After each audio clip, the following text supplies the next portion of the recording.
अवाजी समातुन ताई Radio Voice of Sindh London. अव्हांखे ख़बर आहे त जेको अॼु जमायत इस्लामी जी शागिर्द तंज़ीम सॾाईंदड़ दहशतगर्द तंज़ीम सिंधी शोबे में घिरी करे जहिड़ी रीति असांजे मोज़िज़ उस्तादनि नियाणियुनि ऐं शागिर्दनि जे मथां जेको कातिलाणो ऐं बेरहमाणो जेको हुननि हमिलो करे उन्हनि खे सख़्तु ज़ख़्मी करे छॾियो, उनजी असां सिंधियन नेशनल कांग्रेस पारां सख़्तु लफ़्ज़नि में निंदा कयूं था ऐं सम्झूं था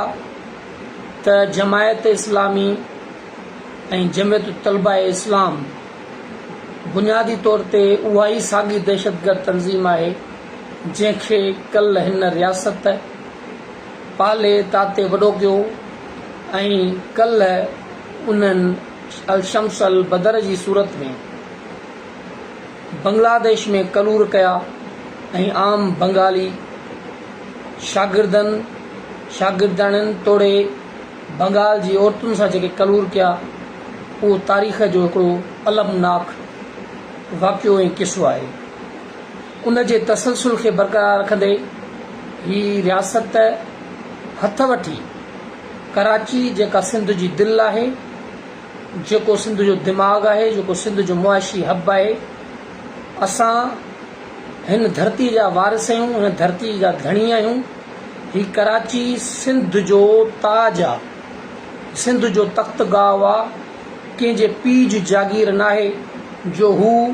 असांखे पंहिंजी धरतीअ ते, असांजे पंहिंजे वतन में, असांजे शागिर्दनि ते, असांजे प्रोफेसरनि ते ऐं असांजी ॿोलीअ ते हमिलो कनि था। इहो कंहिं बि रीति बर्दाश्त जोॻो न आहे। असां जमायत इस्लामी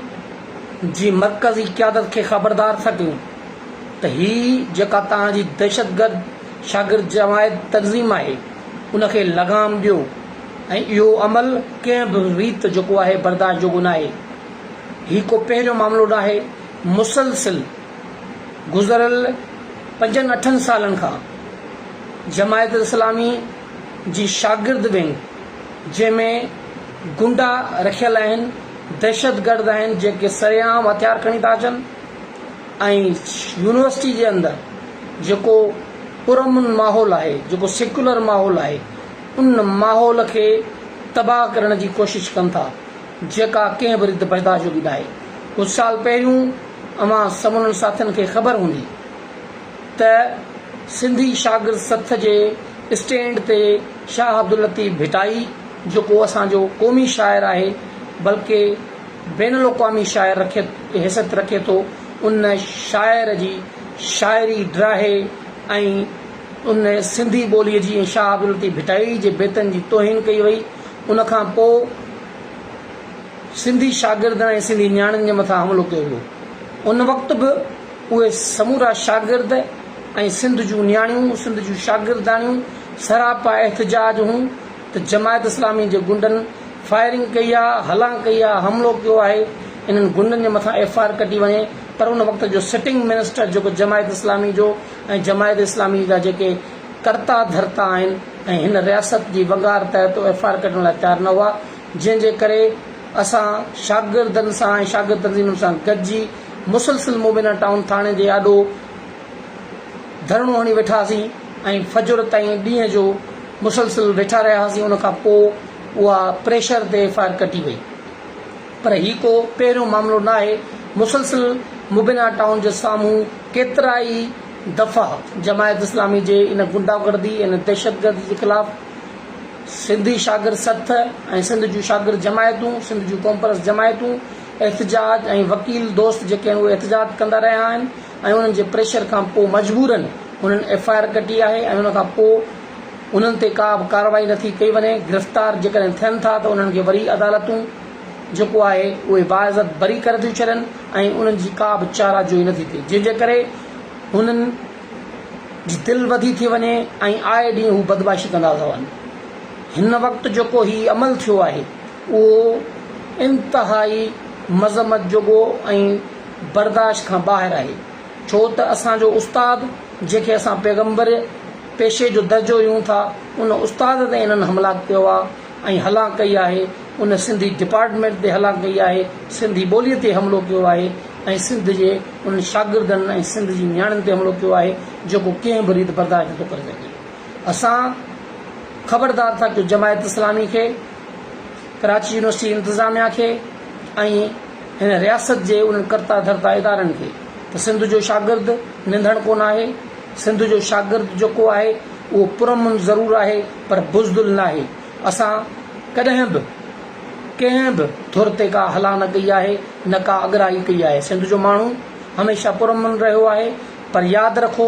जॾहिं बि सिंध जे मथां को काह थी आहे, हमिलो थियो आहे या हला थी आहे त दिफ़ाई हक़ जेको आहे उनजो असां रखूं था त असां उन जवाब में पंहिंजो दिफ़ा ॾियूं। उन करे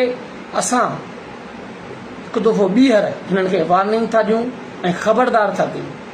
त जमायत इस्लामी जी दहशतगर्द तंज़ीम ते हिकदमि पाबंदी विधी वञे ऐं उन्हनि खे कराची यूनिवर्सिटी मां निकाले ॾिनी वञे, न त ॿी सूरत में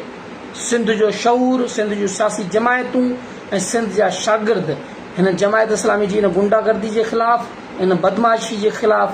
सख़्त तरीन रदमल ॾींदी ऐं सियासी जदोजहद जे ज़रिए असां कानूनी जदोजहद ऐं सियासी जदोजहद जे ज़रिए हिननि खे लगाम ॾियणु चाहियूं था। उन करे असां तव्हांखे वाज़े करणु था चाहियूं त सिंध जो जेको शागिर्द आहे, सिंध जो जेको उस्ताद आहे, उहो कंहिं बि हवाले सां निंधण कोन आहे। सिंधियन नेशनल कांग्रेस समेत सिंध जूं क़ौम परस्त जमायतूं, सिंध जो शऊर, सिंध जो तरक़ी पसंद जेको शऊर आहे उहो पंहिंजनि शागिर्दनि सां, पंहिंजनि उस्तादनि सां, पंहिंजे नियाणियुनि सां गॾु बीठो आहे ऐं इहे बदमाशी या गुंडागर्दी जेका आहे उहा कंहिं बि रीति सां बर्दाश्त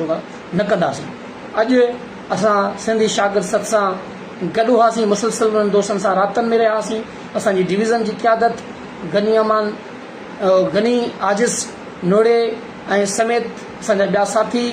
ऐं ॿियूं जेके असांजूं जमायतूं आहिनि, तंज़ीमूं आहिनि, शागिर्द जमायतूं, उहे बि दोस्त उते मौजूदु रहिया। सिंध जा वकील दोस्त उते मौजूदु रहिया ऐं उन्हनि जी कोशिशुनि सां मुसलसिल शागिर्दनि जी जदोजहद ऐं सॼी सिंध जे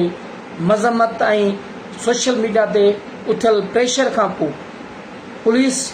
FIR कई आहे ऐं कुझु हिननि जा गुंडा गिरफ़्तार थिया आहिनि, पर अञा केतिरा ई जेके गुंडा आहिनि उहे गिरफ़्तार न थिया आहिनि। ऐं बदमाशी जी इंतिहा इहा आहे त हीअ पंहिंजनि गुंडनि खे छॾाइण जे लाइ थाणे ते हमिलो कनि था ऐं 200 खां 250 माण्हू वठी था अचनि ऐं पुलिस ते दबाव विझी करे पंहिंजा माण्हू छॾाइण जी कोशिशि कनि था, जेको अमल ख़ुदि हिननि जे कानून जी लताड़ ऐं हुन जी रिट खे चैलेंज आहे। ऐं इन मां सिधी सही इहा साबिती थिए थी त हीअ धुर ख़ुदि रियासत जी बी टीम आहे ऐं रियासत चाहे थी त सिंध जे तालीमी इदारनि जे अंदरि इहा दहशतगर्द तंज़ीमुनि खे मज़बूत करे सिंध जे शागिर्दनि जे ख़िलाफ़, सिंध जे ख़ासि तौर ते क़ौम परस्त ऐं तरक़ी पसंद शागिर्द तंज़ीमुनि जे ख़िलाफ़ जेको आहे अहिड़ियूं कार्रवायूं, अहिड़ा हमला कराइजनि त जीअं उन्हनि खे